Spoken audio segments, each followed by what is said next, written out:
Bonjour à tous.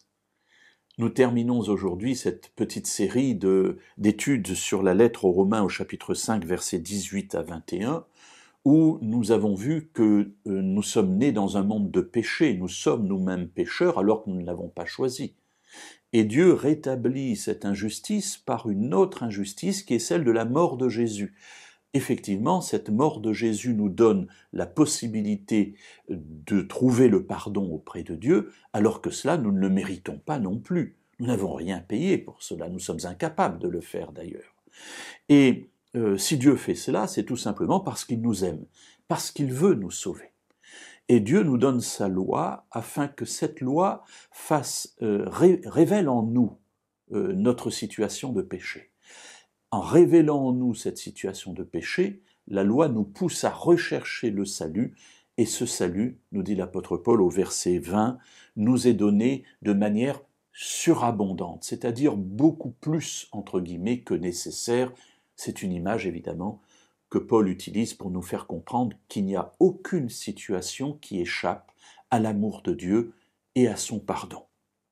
Et Paul termine au verset 21 en disant de la sorte, afin que, comme le péché a régné avec la mort, oui mes amis, nous passons tous par cette situation, et nous avons tous à subir les conséquences du péché d'une manière générale et de notre péché individuel, puisque vous et moi nous péchons aussi dans notre vie.